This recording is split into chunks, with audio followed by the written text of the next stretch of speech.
Nananawagan po ako sa tubig na wasak kang kanaman. Mayo po kaming tubig.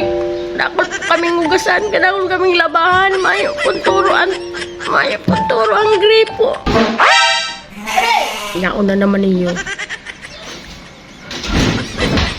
Wag naman yung pasimple pa din. Tama pa man. Una na naman yung lilogon mo. Kaararot na naman. Di mo nailing na nananawagan nga nito.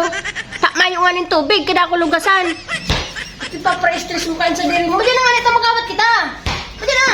Habo ko nga ni magkawat, ka na lang. Nangyari ka pa man. Habo mo lang maglaban sa kuta. Di ka man tatak magpa-shoot. Mas kipirong ako, kaya ko ni pa-shoot. Sinambog mo ko. Ano naman ipaday kong iniyo? Pasa lang nga, nagrulong si ka na ho.